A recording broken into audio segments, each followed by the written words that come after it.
Hello there, it's Mike. And Katie. It's episode 170. The one with Turning Red, The Atom Project, and more. This week on Cup of Red.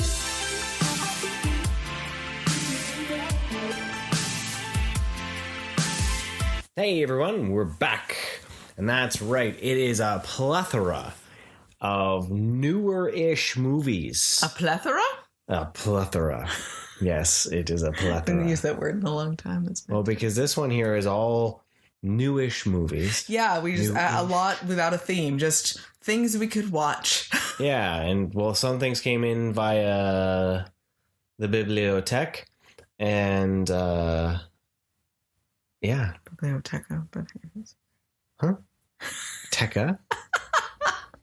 Bibliothèque. Okay. Why is Teca? Oh, I guess you're saying French? Or are you saying? Yeah, French. That's why.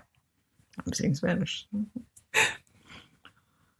Okay. Anyways, we're drinking tea tonight. Yes. We realized we have a lot of tea in the house.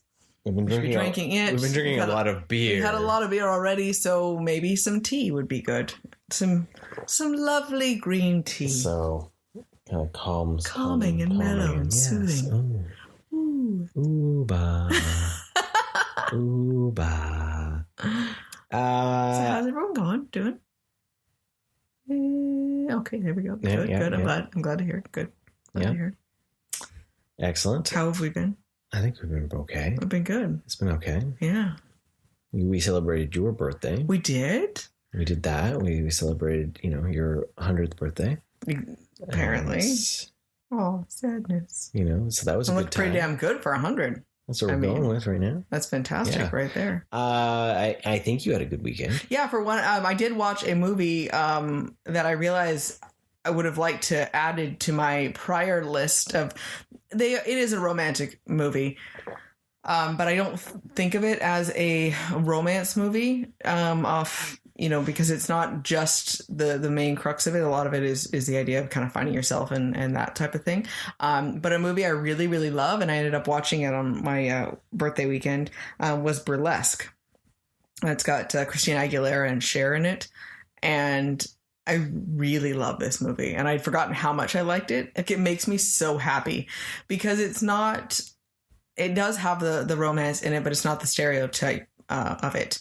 And it's, what he does do wrong. It's not like that frustration, like, oh my God, why are you being so bitchy about it or anything like that. Like, they all make sense for things. And it's just super fun, the dancing and the singing. And I love that idea. And I love the idea of the burlesque show is just fantastic. Yeah. And, so I watched that and that made me happy. So I wanted to add that to my list of Katie approved romance movies. Katie approved movies because it's almost to that point where a couple days later I was home and I was like, I want to watch something. I can't watch Burlesque again. That would be weird. But I really wanted to watch it. So I'm glad I found some other movies to watch instead. But that's how much I remembered enjoying that movie. So I thought I'd add that to it. Nice. So... Yeah, that would have been a little weird to have watched it only a day later. Yeah, I would have for sure. But it's not. I mean, I obsess over things, even with music. I love this so much right now. It's all I can think about. And that's what I do. You, on the other hand, it's you don't do that, right? So I do that. But I was happy that I found other movies to watch instead. Yeah. So yeah, I did that. You got a nice, pretty pink Sailor Moon cake. I did. It was beautiful. It was vanilla confetti with lavender frosting inside and pink frosting on the outside with a lovely yellow moon on it. And it was absolutely gorgeous and absolutely delicious. We enjoyed it for over 4 or 5 days, and it was a super special treat. And you are amazing for making it. Oh, yeah. Well, And then I got all sorts of jewelry. It was fun. You got lots of beer. I got beer. I got a Choco Cat necklace with fruit on it. Little fruit beads. It's a pearl necklace with fruit and a little Choco Cat bead. And it's like a little kid necklace. And I love it so much. So much.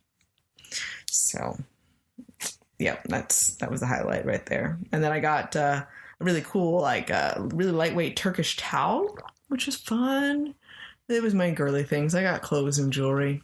So much more grown up than my birthday. Yeah, that's what happens when you become 100. Yeah, I know. Apparently. Right? How old are you then? I'm 12. Yeah, we both went for that, which was hilarious. Basically, yeah. So we had a lot of movies. We had something show up on demand that I was really excited for, and we'd actually watched it a few weekends ago. Mm-hmm. We saved it for now because, you know, the prior weekend was all about the Batman. But the new Scream. Yeah, you were very excited for this one because I know you've been wanting to watch it for a while. Yeah, because it barely even came to our theater. It was like there for like a weekend and then it just went away. Yeah. Right? Like it was like really, really sucked that it didn't stick around. So it is the reboot sequel. But is it? No, it's actually just a sequel. Yeah, it's not a reboot. To Scream 1 through 4. It is called just Scream, not Scream 5. That's what I don't like about those, right? Because it makes it feel like it's hard. Like then you have to always refer to it as the year as well, right? Scream 2022. Yeah. So, but okay. Yeah, no. Minor complaint. I guess it's better than like Scream: A New Beginning. Yeah, that wouldn't make sense. Or Scream Some More. Scream Again. I don't know why Scream 5 is not appropriate, but okay, fine. Scream Rides Again. Oh, there we go. Yeah. Yeah, well, Scream Some More. I like Scream Some More. Yeah. Anyways. I just can't wait till they get to space. So this is doing the kind of a reboot. How? Because it pretty much is Scream. But not. How is it that a reboot? A reimagining. Why? Because it's like all the characters are there from the original Scream. Yeah, but it's not a reboot at all. It's not a reboot. Just a sequel using the same formula. Yeah. That's all it is, but it's someone playing homage to it. Yeah. But homage. It is homage. It is not a sequel. A remake. Because it's just using the same principles. Yeah. But that's what Scream does. So, but I love how they are poking fun at spoofs within it, yet also saying, you know, this is what always happens in these movies, and then still having what always happens in these movies. Yeah. And I love the way that it was done. It was so aware of itself, and I still didn't see exactly what was going to come until the end. Yeah. Type thing. So I really enjoyed it. It was a really cool layout. So. Yeah. The directors of Ready or Not are the ones that did this one, and I absolutely love that film. That's why I was excited to do this. This is the first one without Wes Craven. Yeah. Right? And I really like the Scream series because it is just a satire on the slasher genre within still being a slasher film within that genre. Right. Like it's this weird, you know, it's very meta, I guess you would use. And this Scream 2022 falls into that. Was it 2022 or was it came out in 2022. It really was? Okay. It came out in January. Oh wow. So it was like, okay, super quick release. Okay. Yeah. That's the thing. I thought, okay. So this Scream 2022 is it was supposed to come out last year and then it didn't. But so now it's 2022 because it actually had its release date. Okay. But as a whole, the fact that it actually like pokes fun of the original while also poking fun of the sequels, but it's poking fun of the original Stab movie, which the murders from Scream were based on, and then it's making fun of the sequels of the Stab franchise, which are also the basis for all the Scream movies, right? Except for when they go to space, which is then, of course, a jab at Jason. Yeah. Right. I really liked it. Like, I was thoroughly impressed with it. Yeah. For something that could have gone completely south. Yeah. And not been interesting, because we know how much I enjoy the latest Texas Chainsaw Massacre. It definitely, you know, stood on its own while still being the same thing. Right. but the kills were pretty brutal enough that it still had some shock and awe to what was going on.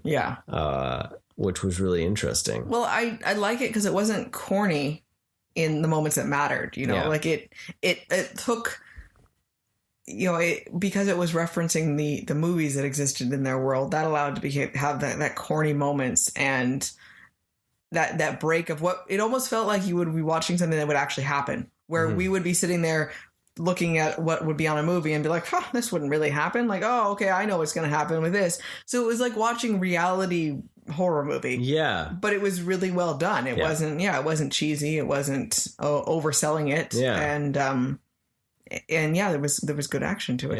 Yeah. And it did feel like there was real risk because the characters, there wasn't like, oh, he's totally safe or, that's not going to happen or anything. It was like, holy crap, they're actually doing that. So. Yeah, exactly. So I highly recommend it if you do enjoy the Scream movies or if you only enjoyed the first Scream. This is a great way to reintroduce yourself into that world or, have that, because there is some great dialogue, especially with talking about how, say, reboots and sequels and reboot sequels and re-sequels, it was all called re-sequels, what they're using, and that commentary on what's happening now. Right? Yeah, and that conversation alone that was in the film is worth watching, just because it's almost Kevin Smith-esque. Yes, dialogue. Yeah, right. So. Scream 2022. I say go watch it. It filled my cup for all the spooky horror vibes. Yeah, so. Definitely. I really enjoyed it. I kept my attention, and I was really happy that I got to watch it with you. So awesome. The next one was the one that we got from the bibliothèque, and that was one that you were looking forward to watching. Yes. I knew really nothing about the film or what it was, but you were like, you wanted to watch it.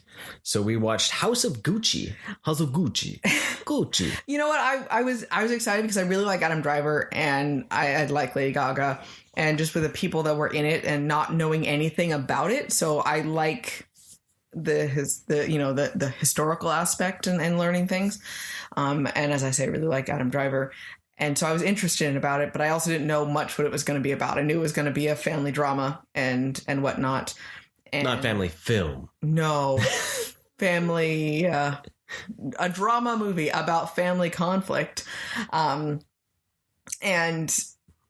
not knowing any history about the Gucci brand, like it took me a lot of effort to not Google in the middle of the movie different things. I'm like, let it play out. Oh my goodness.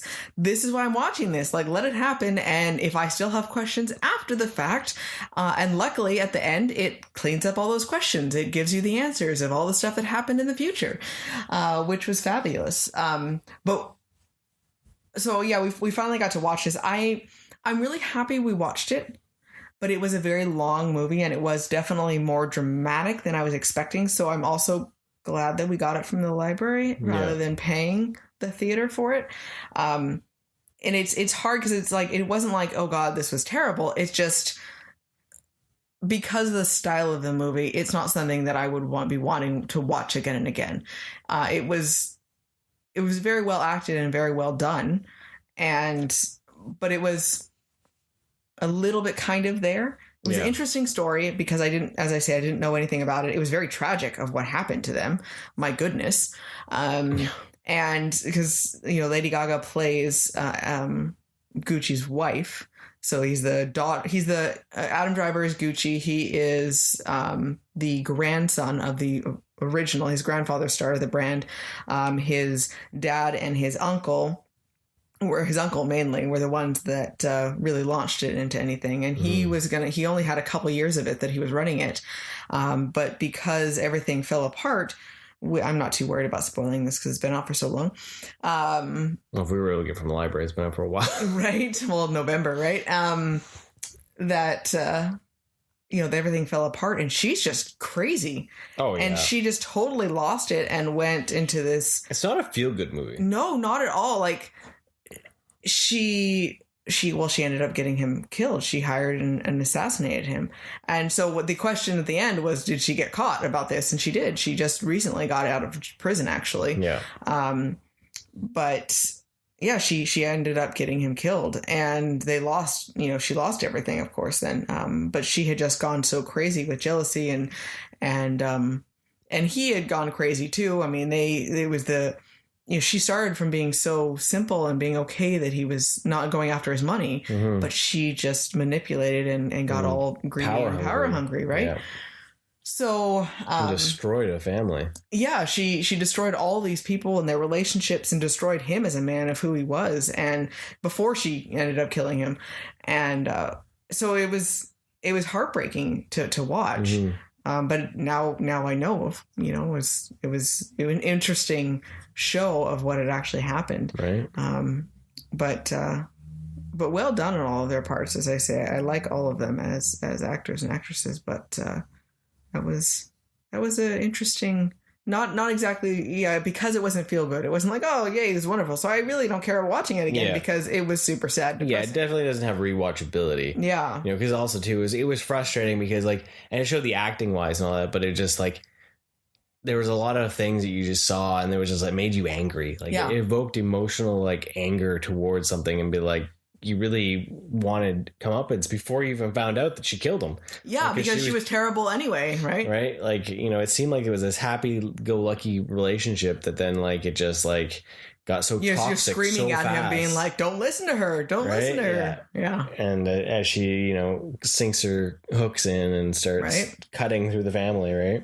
And it's just even worse because it actually happened, right? So it's not fiction. Well, parts of it are, but the context of it, right? Yeah. So, but yeah, House of Gucci. It was long. Yeah, it's out of everything I think on our list, it's probably in the bottom of what I would say to watch. Yeah, I mean, I'm not gonna. I'm kind of caught. I don't think if you're interested in the historical fiction aspect of things and you want to see the drama of it unfold, or you really like those actors, then go at it. But just understand that it's definitely dramatic and it's not feel good. And if you can agree with all those ones, then I would recommend it to see it. But if not, you know what? You could also just listen to this review or Google it. And now you know the story and you're good. That's true. You save yourself 2 hours and 40 minutes. Yeah. So if you're going to go watch a 2 hour and 47-minute movie, go watch The Batman. I agree with that one easily, hands down. So there you go. That was House of Gucci. Then we found on Disney Star Plus, is on Hulu in the States, but Star Plus everywhere else, Fresh. It is a modern romance. It's a modern romance. It is a romance. This one's fairly new. It only came out a couple weeks ago. I don't want to say too much about it. Yeah, it's Sebastian Stan. Is his name, right? Yeah, and I can't remember what the girl's name is. But it is a trip. It was. I have a conflicting emotion towards this movie. Well, because so what you from the trailers and everything, there is it's a romance, but then you find out that he is I guess he is a cannibal. He's a butcher. So. From there, because I don't really want to spoil it at all for things, that's the context of it. It was good. I would recommend it, but it was definitely conflicting at the end of how you felt about it, because I like the movie. There's a lot of emotions that come out of it. And there's a lot of commentary within it. Yeah, on a lot of things. Not just cannibalism, but other things in the world of dating and romance and connections to people, and there's so much about it. So it's not just a romance. It's not just a horror movie. It's a twisty one. Yeah. It has some twists in it. We turned it off and we're like, wow, what did we just watch? Right. But it's well acted. Yeah, I would definitely recommend it. And if you like it's definitely the art house feel of a film. Yeah. So it is dramatic, but it's quirky. Mm-hmm. It's the those definitions of eclectic. Yeah, where there's a lot going on. I know we can't. It sounds weird that we're just barely saying anything for it, but it's worth the watch to go and find out about it and feel the range of emotions that actually happen. Play out through it. That's what it is. It's an experience. A great story. And now, is it one that I'd watch again? I get to see myself watching again. Yeah. Like, because it kind of, I would like to watch it again to knowing seeing the hindsight of it and watching some of the way that if there's anything else and see if there's like, oh, that's happened. Oh, okay, now I know, understand that. That would be one of those movies that, yes, you don't have the twist, but it'd be worth to see if you can pick up on some of those, those kind of foreshadowing that you didn't realize was there. Yeah. So that's what I would. But yeah, fresh on Star Plus or Hulu. Mm-hmm. It's a great romantic horror film. Another one that just showed up for us on Disney Plus. I don't know if it's on Disney Plus in the States. It might be on Hulu because it's rated R, so it's probably the Star Plus aspect. Oh, okay. Never mind. Star Plus on the Disney Plus. If you're in international, most likely Hulu everywhere else. I love how we have to keep saying that, like, you know. Well, I've had people say, like, where do you watch these things? That's why I'm making sure I say where we watch things, right? So, Nightmare Alley. Yes. Guillermo del Toro's latest. Mm-hmm. It was another one that we didn't get to theaters to see. So now it's showing up on demand in some form or streaming. Yeah. It is one that stars Bradley Cooper.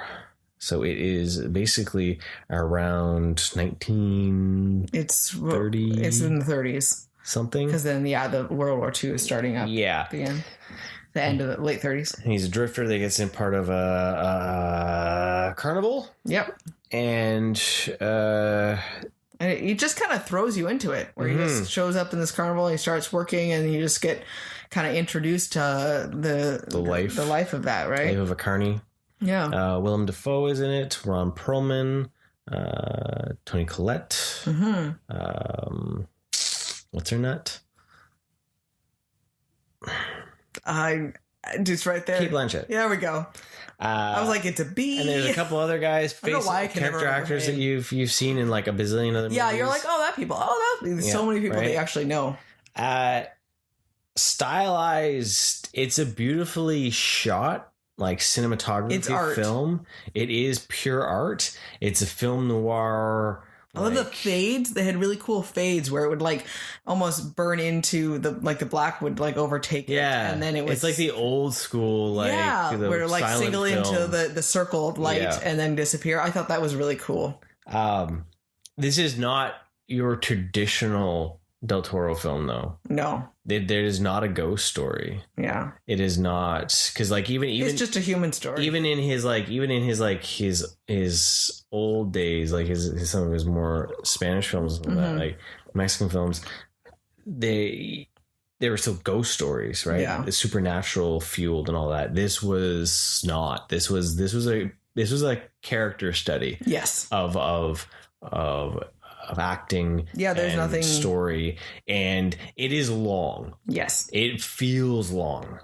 It was hard because I'm like, okay, this is a long film, and then we stopped and we're like, wow, there's still like an hour left, and like it almost feels like there's chapters to it. Mm-hmm. And the first chapter was way longer than I would have expected. I thought there'd be more to it, but then it all of a sudden kind of wraps up too. Mm-hmm. So it had its moment where it felt really long, and then it kind of changed for times. Yeah, the last half hour is like jumping into a hot rod. Yeah. And then all of a sudden you're like, oh, okay, this is happening. Over, yeah. Right? It's one that I don't know. Like, I may watch it again. I might not. Yeah.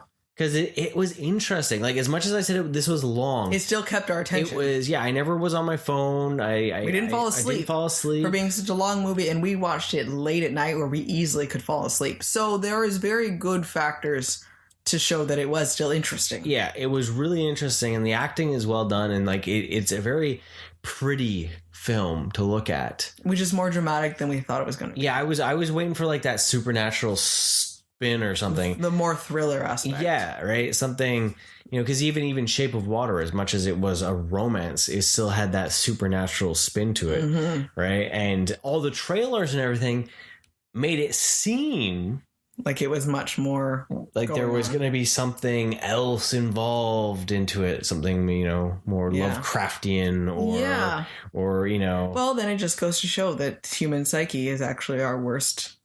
That can actually be our worst thing. So there is the commentary on it, right? We are our worst enemy, right? So we don't need the scary monsters to really become the scary monsters. Yeah, exactly.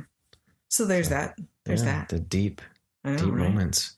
But yeah, it was really good. It was really interesting. Like, and it's just a long film. Like, yeah, I would say if you're interested in like a noir, dark kind of character study from that time period, period piece wise, then it's definitely worth checking out. Yeah. It's like watching a little slice of life for that time period. Yeah. It's like it kind of goes over a couple of years. And yeah. But yeah, I would still recommend it. Yeah. And it's another one that I don't want to say too much because it just hit streaming. I know it came out in December, but I think it's worth leaving it for you to allow the majesticness of the cinema to envelop you and take you through the journey without being too...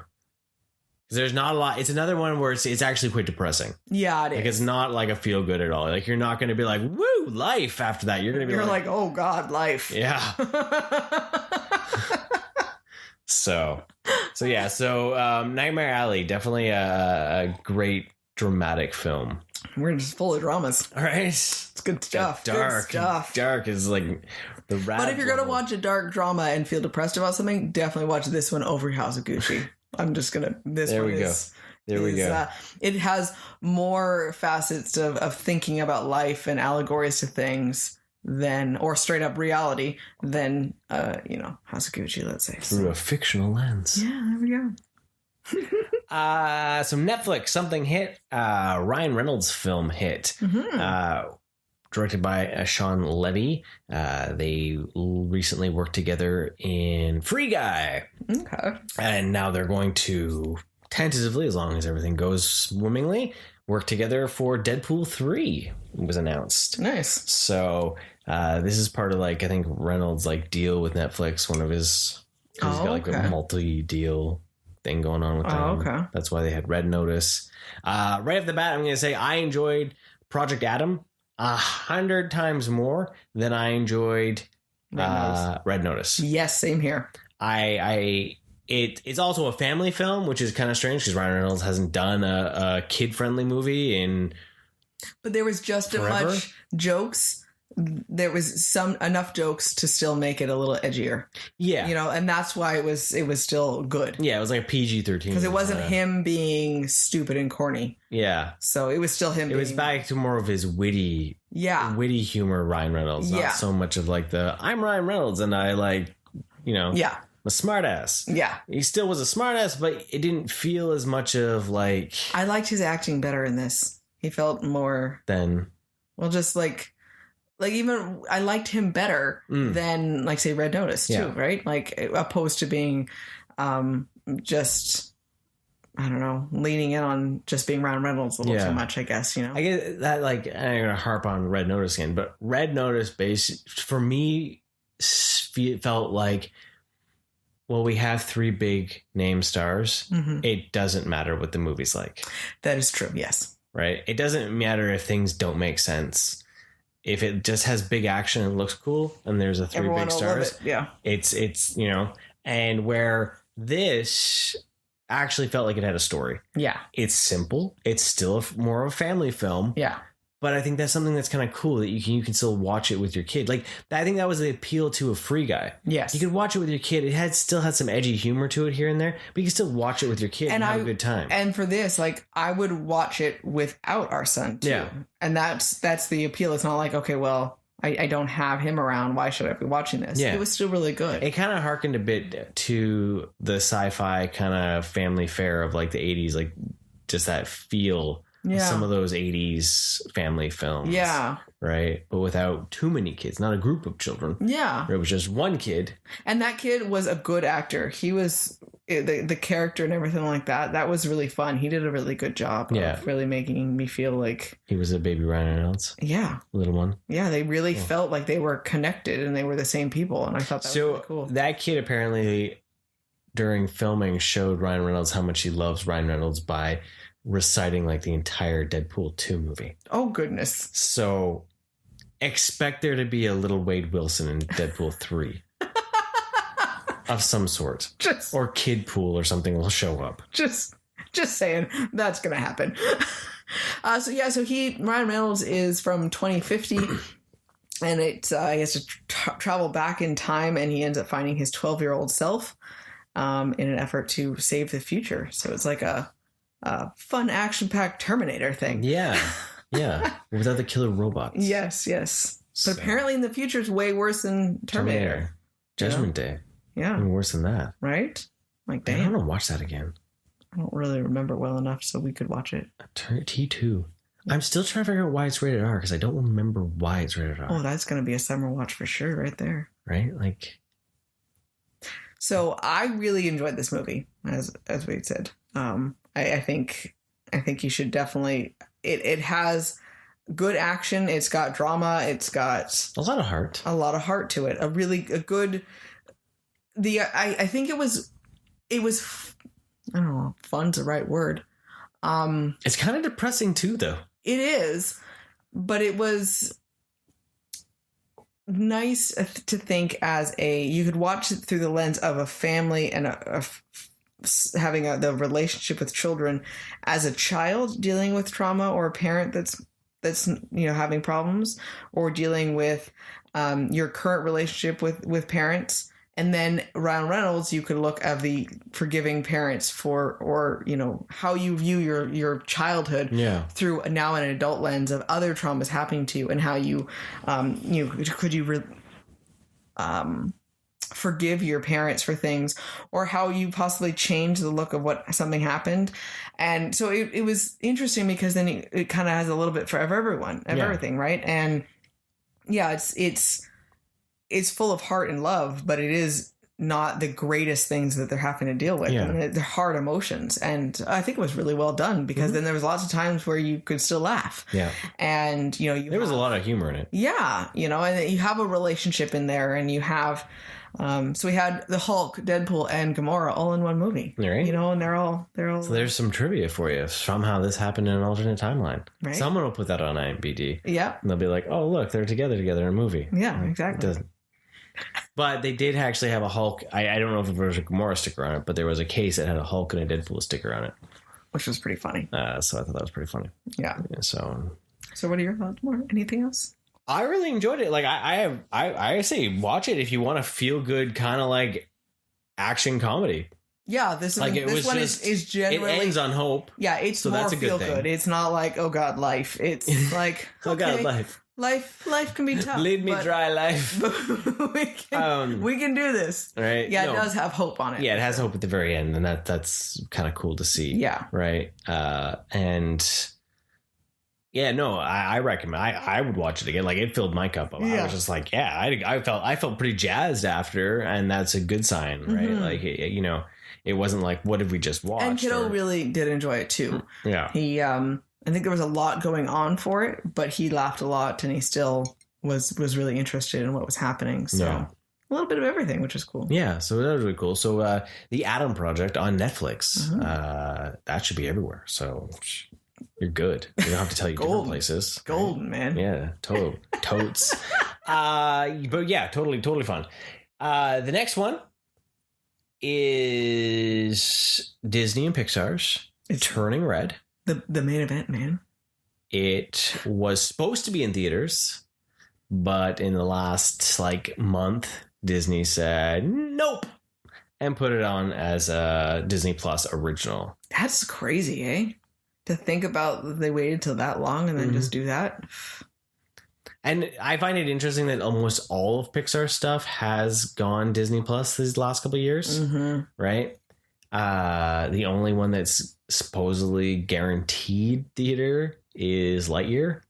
And so you can tell that the faith they have in that franchise then is holding steady for everything. The idea that it's an IP, it's a established IP. Yeah, like they don't trust the new things. They're struggling with the new stuff, right? Yeah, especially that all of Pixar stuff hasn't been princess worthy, right? Yeah, they Encanto and Raya both went to theaters when theaters were pretty much closed.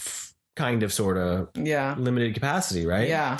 So, Turning Red, deals with a lot of subjects. Yeah, a lot of things. There's a lot happening in this movie, and first off, just huge kudos for talking about all those things in a movie. I think on the surface, it looks like it's just a girl that turns into a red panda, and it's cute. Yep.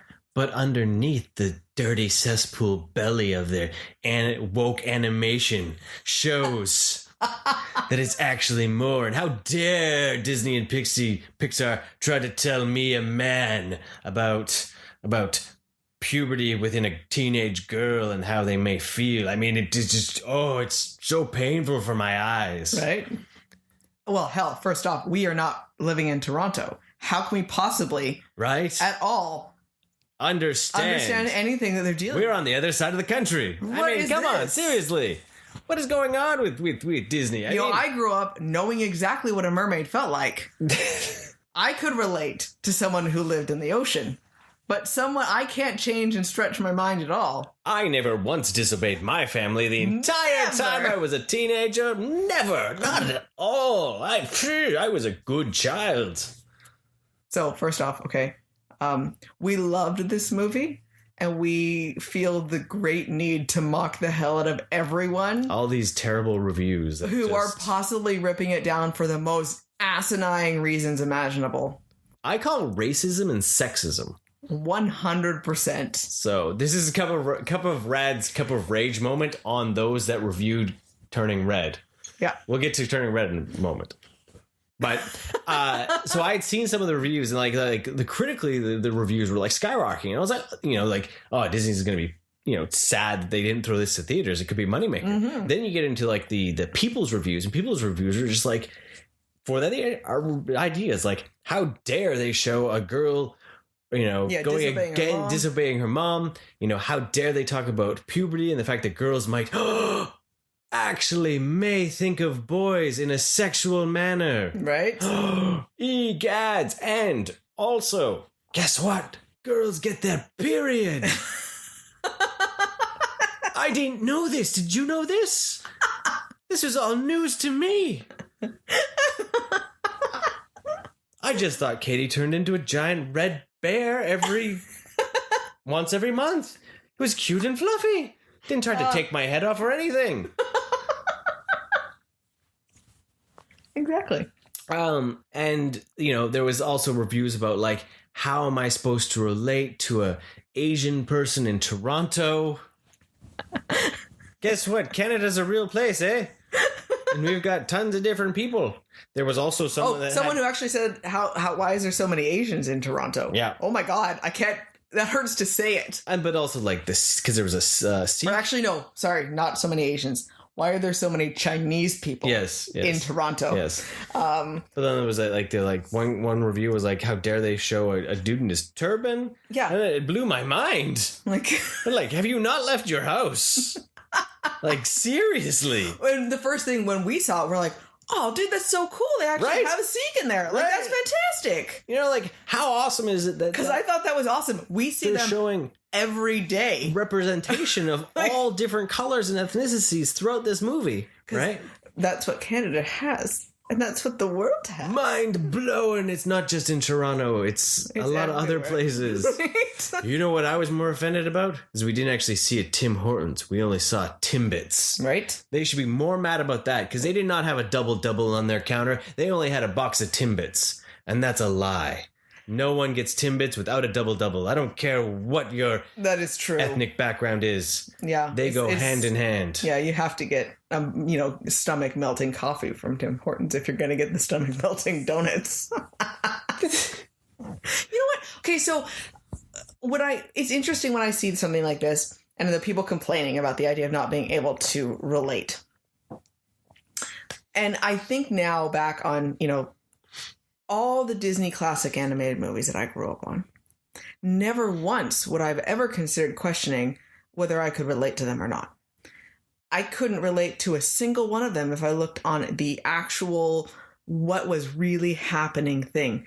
Not a single person in the freaking world can relate to any of them in a with what exactly is going on. No one has gotten put, off into the forest because they had this spell on them and fairies raised them, and then they got put into with the giant asleep for 100 years. The giant dragon, and fell asleep.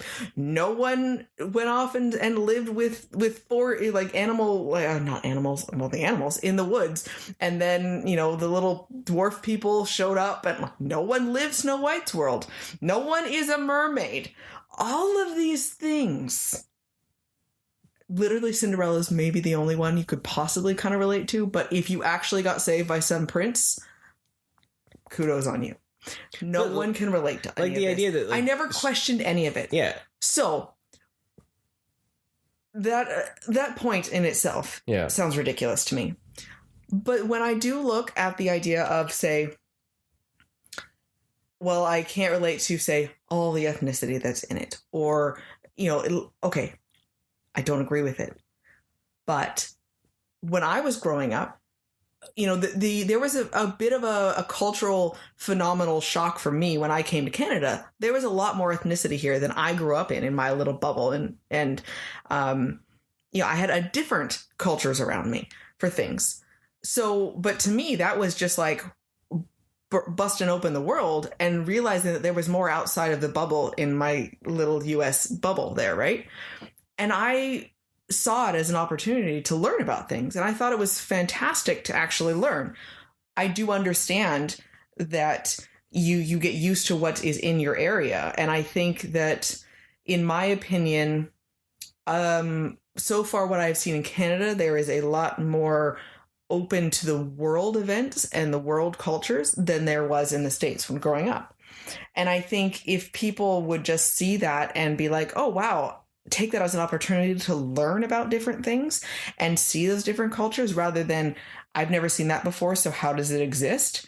That makes me more sad for people who are not then teaching their children that that's okay to not have experienced something yourself and realize that there are other people in the world that are experiencing what is in that movie, or finding, without even looking at the race or the gender or anything, and just the concept of the principal story behind it, not the actual event. So It's interesting to see that, where I can see where they maybe on the surface say it, but that they're not taking that opportunity to say, well, yeah, this happened in Toronto with an Asian culture, but also could happen in this place in my town, and be able to see, well, that there are other things happening in the world, and open up their lens to the world. Yeah. And I think I like that this, I was hoping this would have the effect of doing that. And it makes me sad that it's not. Well, the baseline story is so simple. Is something that any human being can really relate to. Exactly. About being told no by your parents and being stuck under a certain rule.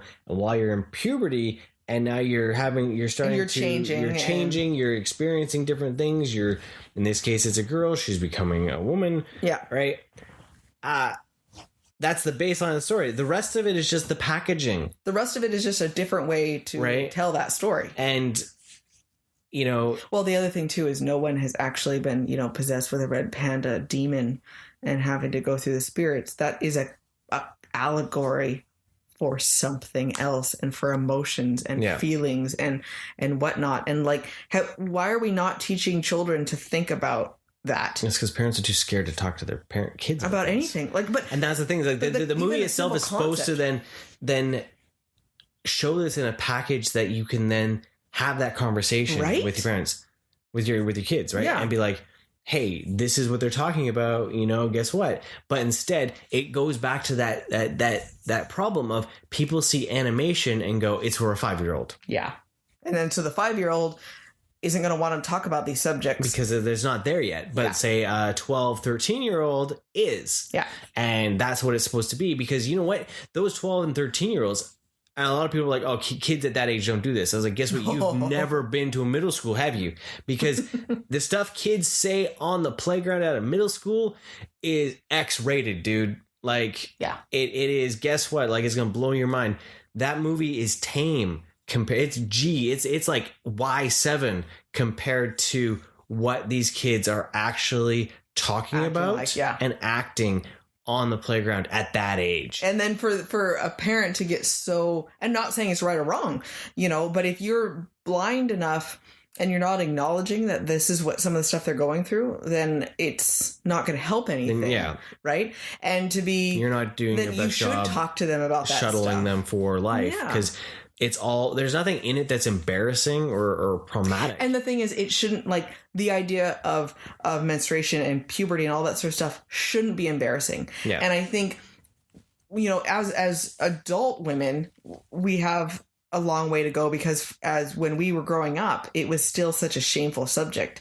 And I think it shouldn't be shameful. There is an age that is appropriate to talk about it more, only because kids can only accept so much without being like totally freaked out. Right?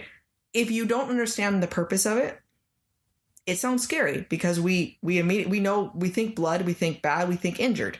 So to be able to explain it to someone that I'm not injured, I'm not actually hurt, this is a natural thing, but it's the only time when it's naturally okay to bleed every month, it sounds ridiculous. Mm-hmm. So I understand having the time and the place for it, but it doesn't mean that it shouldn't be talked about.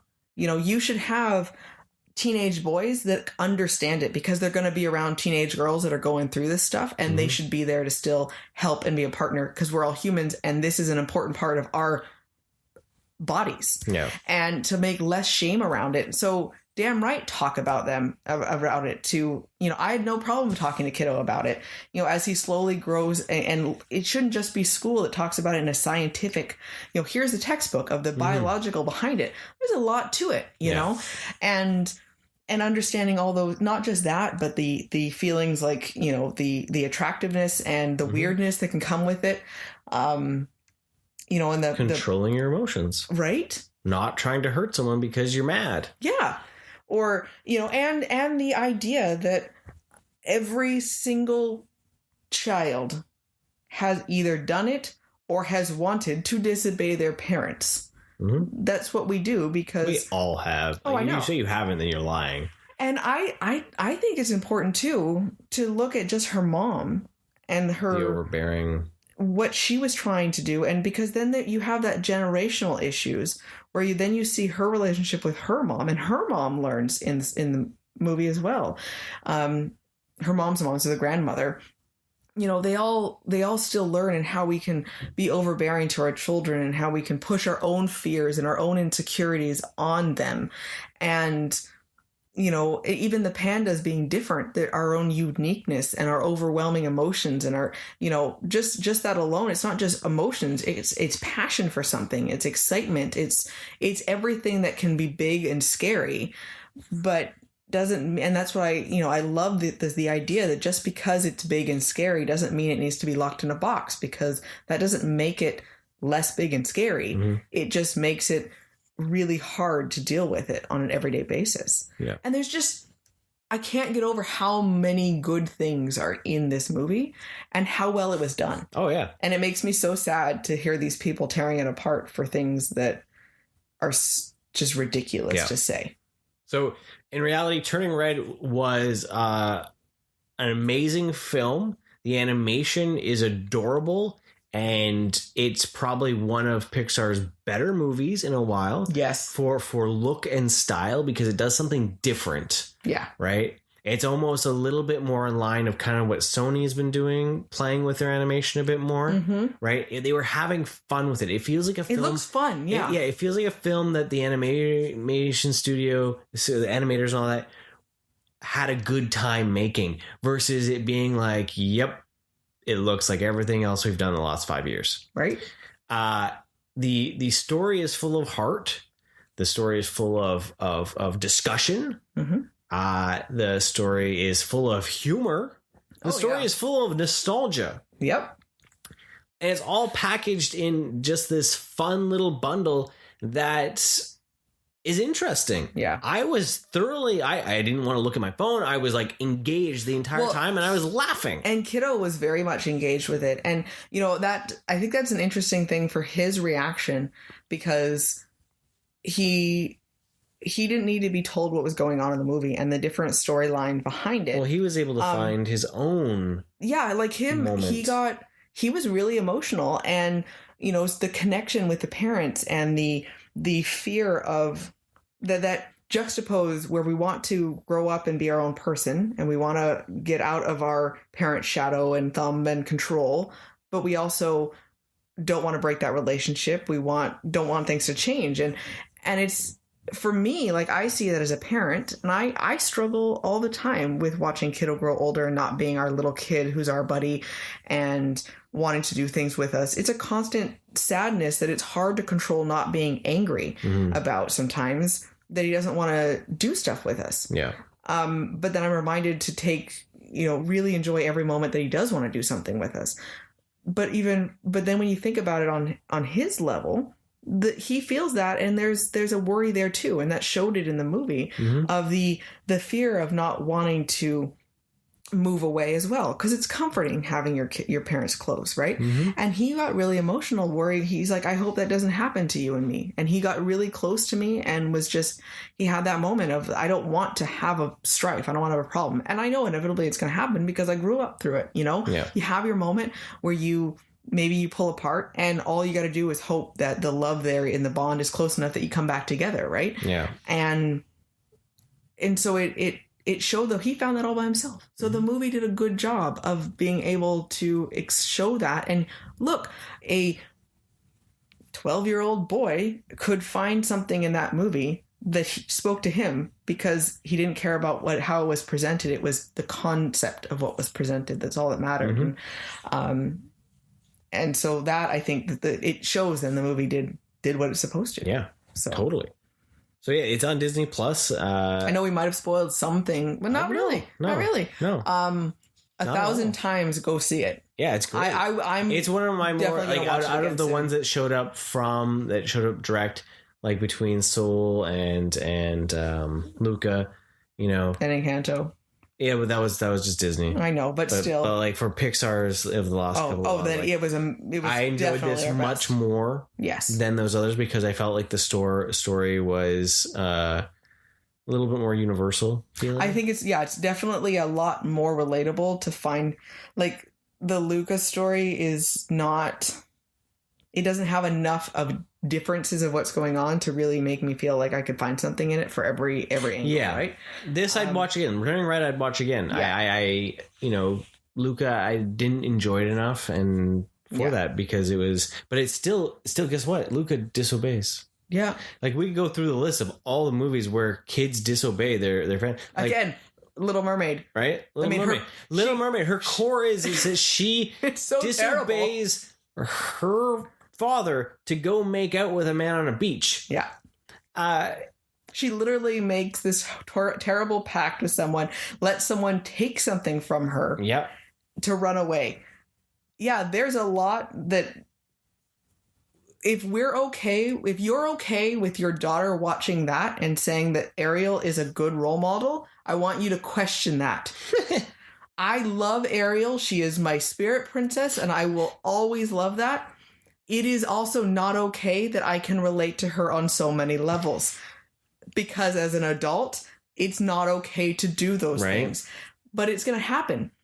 But don't say that it's okay for that to be a good role model and not something that is, say, with Turning Red, because what happened in Turning Red was not damaging. It wasn't risky. It wasn't dangerous.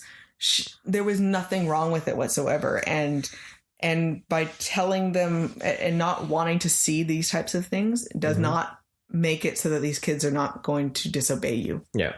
It's just... Well, because it's the idea that they actually made the animation to match what kids kind of look like. You had a 13-year-old girl. She looked like a 12, 13-year-old girl, but Little Mermaid, she looks like she's like probably 21. Yeah. Right? Well, all princesses look like they were in their 20s. Yeah. Before, right? So, like you look at Cinderella, she disobeys her guardian to go have go to a party. Right? Yeah. Simple.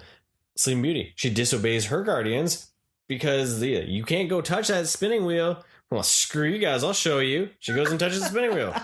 Simba. Don't go into the elephant barrel ground. Jasmine. Right? Yeah. Yeah. They all do. Yeah. In some form. Well, and yeah, it's that concept. Rapunzel disobeys her guardian's evil, but she disobeys her guardian to go see some lights. Well, same with Cinderella, right? Right? Like, yeah. It's like they disobey them in every regard when it comes to it, because guess what? That's what makes good drama. And you know what though? Okay, so all these old other ones, like say Ariel and Cinderella and all, they're all running away to go and find the mystical love that you fall in love with someone because you saw them for 30 seconds. Mm-hmm. She just wants to go be with her friends and experience go to something. A concert. I think that's pretty tame and reasonable in my opinion. Right. Like, she's not running away to go make out with a guy. Mm-hmm. She just wants to go and have fun with her friends. Yeah. And I love that her friends are all different shapes and sizes too. And it just definitely is more real. Yeah. You know, and maybe that's what scares people. Maybe that's what scares people I think because it's real versus being like the idea of like, how could you possibly have fallen in love with someone in 30 seconds on a beach after we saw them playing a flute? I think people can. They act like it, right? You know? I think too, you know, like we talked about in the Adam Project, how much when we grow up and things happen, we fill in these gaps and we change how we were on our concept and our memories, because as innately, I mean, that's what we do. We only have so much space in our brains. We modify our memories to either make us feel better about where we are, or to give us reason as to what happened in our life or anything like that. So good and bad. I'm sure I am capable of that as well, but I have tried really hard to be more honest about some of the not so good things that were part of my life as well. And I think too many parents forget what it was like to actually be a kid. And, you know, even for myself, as having kiddo around and as being a parent, you have to relate more with your parents and forget more about your kid, because if you let it too much, then you don't do enough to guide them. Mm-hmm. But I think, because, you know, if it's just like, oh, well, that was just like what it was like to have a kid as a kid, then whatever. Well, I can't do that, you know. But then it's also good to remind yourself that there are things that they're going through that we aren't going to quite understand, because, oh, well, we were like that too. And they're just navigating through a completely different world than we ever navigated through. Yeah. And so it's a good reminder. And I have zero problems with people not having children. This is no judgment on that.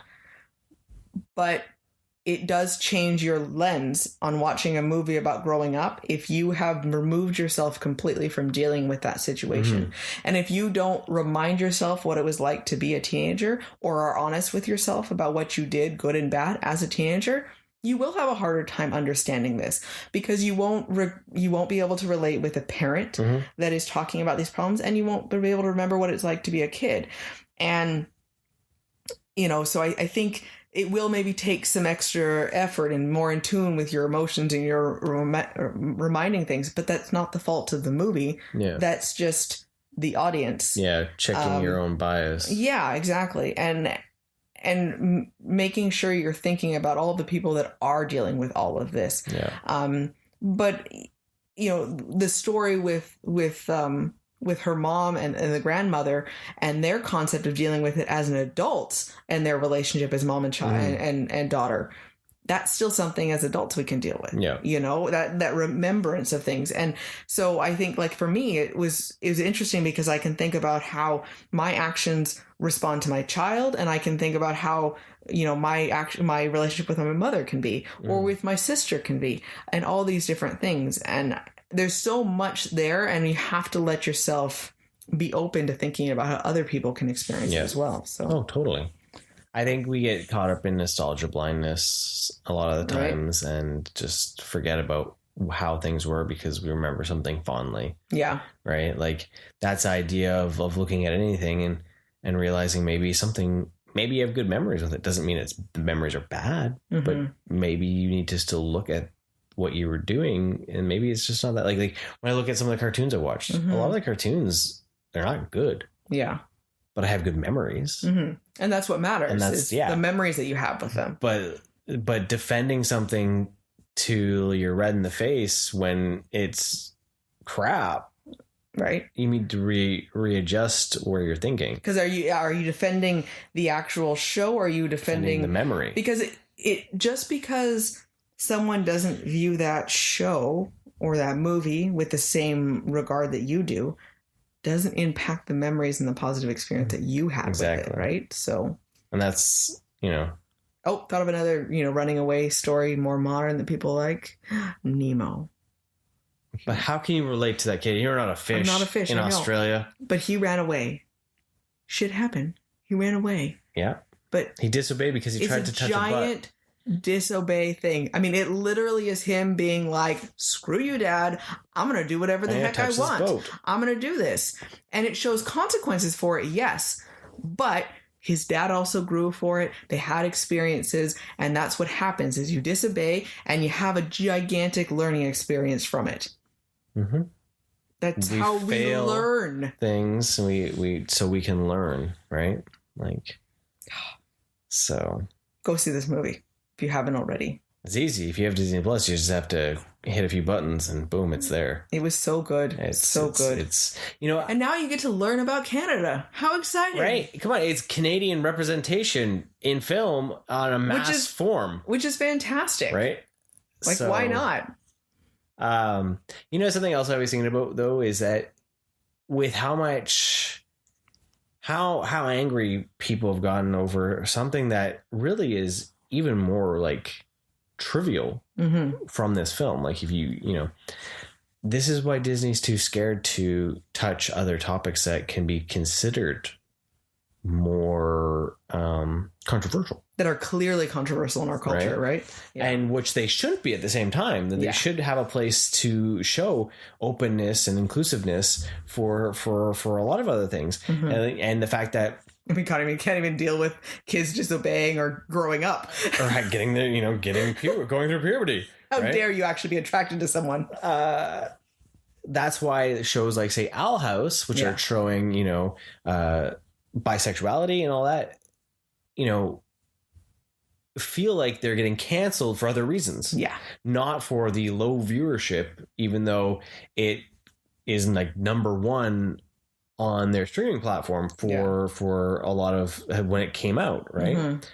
So it shows though that they have to bow to the masses, and it's sad to see. Well, and it is difficult because we're not showing kids that we can see the as we say, the core principle of what's happening in anything, right? And I think they're just so worried, even say with Owl House too, even just the idea that there's a witch in there, well, somehow it's going to have a bad influence. And if you're worried about a show somehow having some evil connotation, and I don't know what's going to happen because it's showing some magic in there, and that's your worry, I'm sorry, I'm judging you as a parent that you haven't done well enough to show them that this is fake. Yeah. And this is what are you worried about it showing? What influence are you really worried about? Have your conversations, but the person is the person. And well, and in reality, at the end of the day, then you really shouldn't have mass media. Yeah, because there's a lot of things out there that are a lot worse in the you need to have a place to have these conversations for the people that actually are experiencing these, and then they can feel noticed and valued, and understanding that there are people that are not you. Yes. That are experiencing these things.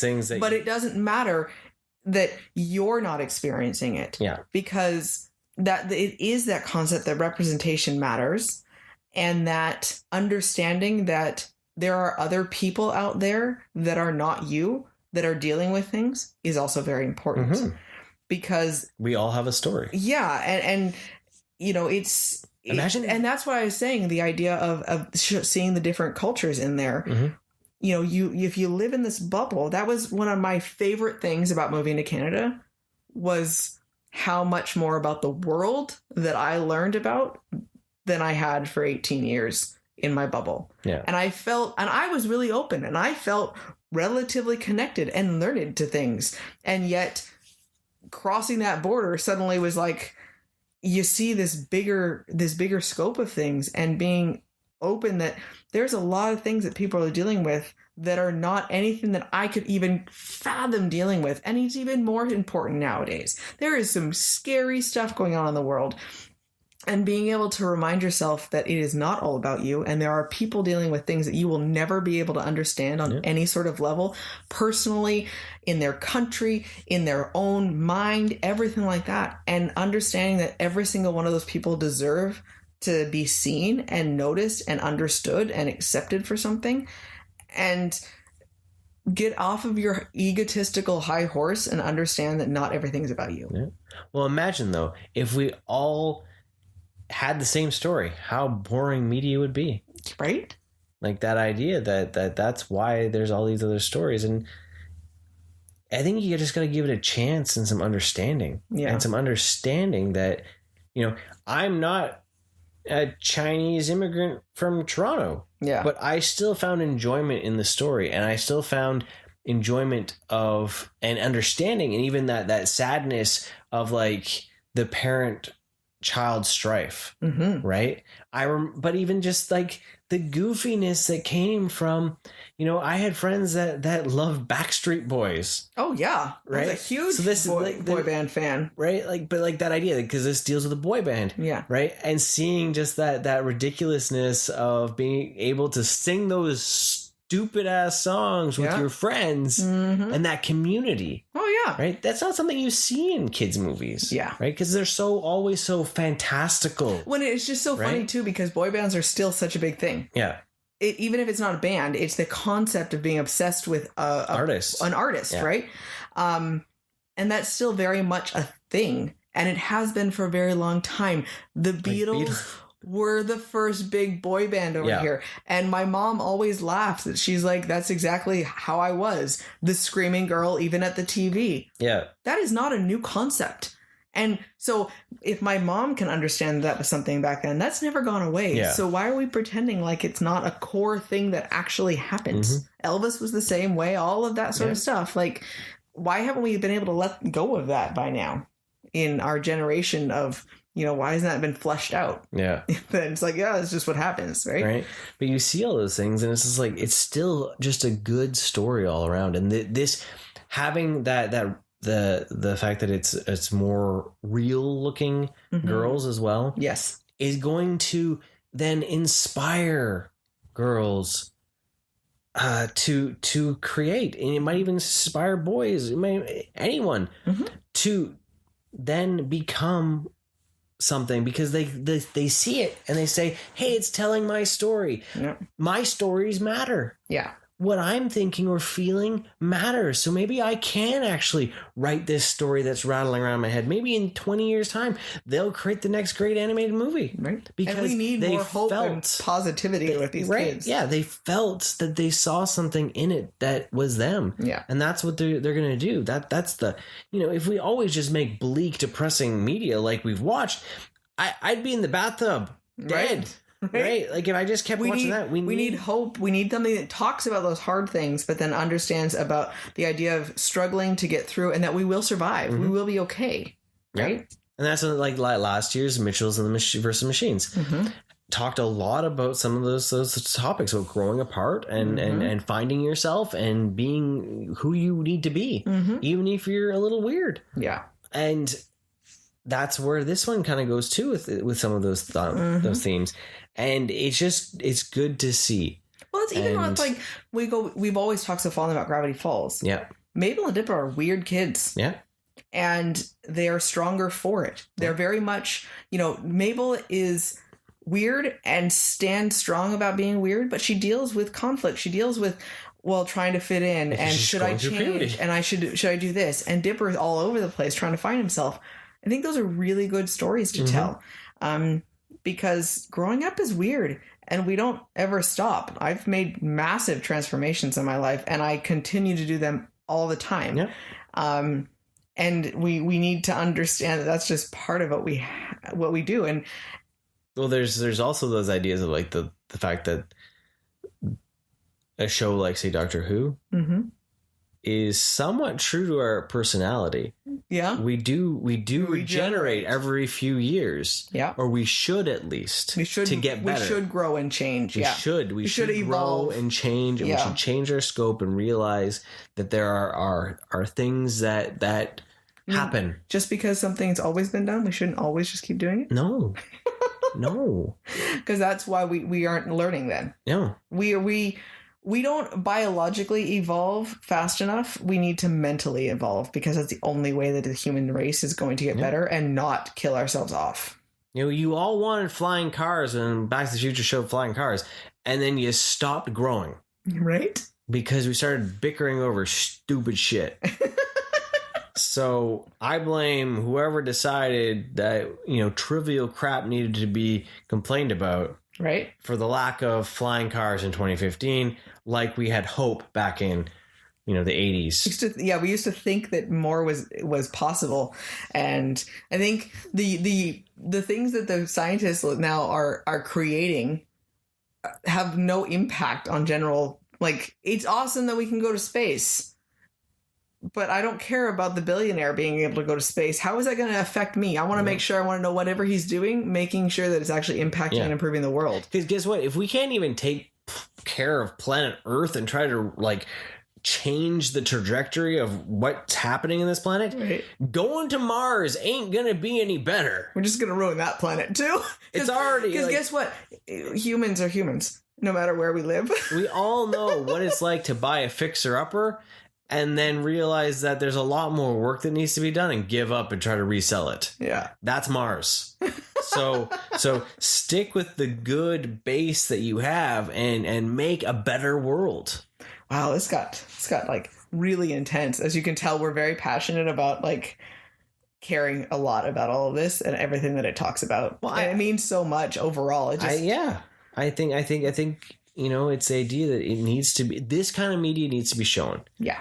We've had 50 years of princesses. Well, as I say, and stories. I love all the classic Disney movies, and this does not ruin any of them for me. No. You know, we've had our ruined Disney segments on here before where we laugh and look at it a different lens.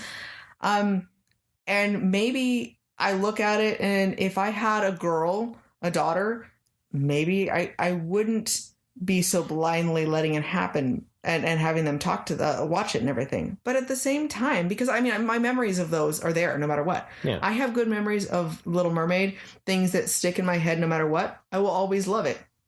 But as an adult, I can look back at it and realize there's some storylines in there that are maybe not the greatest. Yeah. I don't believe that anything that I struggled with or did was caused by the movie influencing me badly. Maybe we should go on that. Maybe we can make millions. All right. Class action suit. Then all Get you do $6. is guess what? You talk to your child about it. Yeah, I think that's the biggest thing. I mean, we've showed our son older movies that maybe don't have the greatest cultural representation for something, or a stereotype, or a kind of a questionable line in them, those types of stuff, and we just talk to him about it. Most of the time, though, because I feel like we've done a decent job raising him, he sees it himself. Yeah, we watched them and we were like, well, we can talk about it next week. There's a few things that happen. Yeah. We're watching. And he's just like, oh, yeah. And he knows it himself. I think then, okay, we've done a good job. I still want to show him some of that stuff because it's good for him to see that we have the ability to change. We have our ability to learn from these and modify things. Yeah. If... that's the important part. And as I say, this turning red is not going to change anything at all about my childhood or Disney animated. I think this is wonderful because the world has changed. The movie should also reflect that change. It's a progression of their culture as well to moving towards possibility of diversity of different stories being told. Right.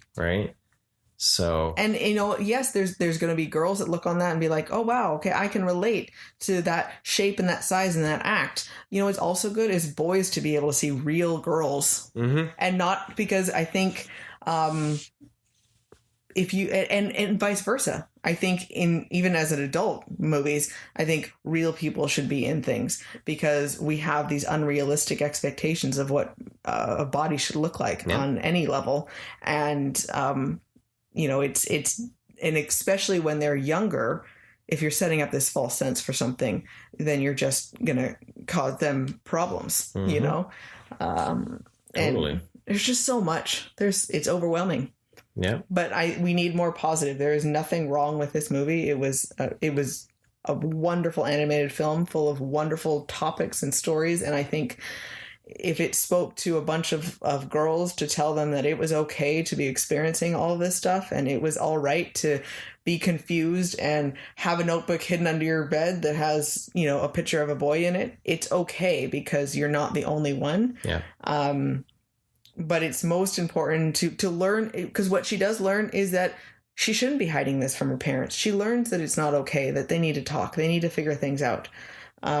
There's all of that too. Don't think that it's just disobey your parents and this is the lesson. The lesson of the movie is not at all disobey is the catalyst for the rest of the story, which guess what? That's like the problem. And then she learns from it that she shouldn't have done that. In school, you learn that whole like little pyramid-y thing about like stories, you know, the story graph thing where it's like introduction, you know, problem, rising action, climax, and not the kind of climax that most people might think. You just falling action. Well, I'm afraid that people don't even know what a climax is. Climax, an actual story? Yeah, the most exciting part of the story before the falling action to the conclusion. Right. And then, you know, but you stop watching the movie and decide that, you know, she didn't actually learn from that. No, it's not preaching to disobey your parents. Like, you know, there's so much more, and you got to see the whole thing through, and you got to, you know, I hope that. I think that's the thing, though. I think there is the problem as much as these ones that go directly to streaming. I think because they're just part of our streaming service, and we're just like, oh, we have them. I think there's a lot more. I think we'll turn it off, but there's also a lot more disconnected watching. Yeah, it's easier to sit there on your phone. It's easier to work, or it's easier to do. Oh, I'm gonna get up. Oh, don't worry, cooking dinner. I'm cooking that. Yeah, you know, people just have it on, and they only catch like a sliver of it, and then they, you know, and there is something, and you're doing discredit to everything because there's so much. Put the phone down. Put the, if you're watching a movie on a phone, commit your time to it. Don't multitask, because guess what? And if you're good at multitask, don't go and review it unless you've actually paid attention to it. Yeah, right. Like, don't. Yeah. But there's our soapbox. Yeah, wow. Yeah. Our soapbox. We're very passionately and intense. So out of this, you know what? Turning Red. Go watch that and feel. I would like to watch it again because feel the emotion. Adam Project, great, you know, coming of age story as well, from a different lens. Fresh, trippy, weird, eclectic. Why not? Also full of emotions. Right? Nightmare Alley. Depressing, but beautiful. Scream. Super meta. Scream 2002, sorry. Super 2022. Meta. Whatever. That one that came out. Scream 5. Scream 5, right? Scream again. Actually, is it Scream 5 or is it Scream 6? Scream 5. It is Scream 5? Yeah. Okay. Yeah. Okay, go ahead, sir. Scream again. Scream some more. Scream loudly. I don't know. And then Hasaguchi. So super trip, like just, yeah, you know what? You're good. Go watch some movies and watch them. Put the phone down. Put us down until next week. Because guess what? It's spring break here in Canada, and you know what that means? Spring break radnesia. Thanks for joining us, everyone. Have a wonderful day. And remember, stay rad, dudes.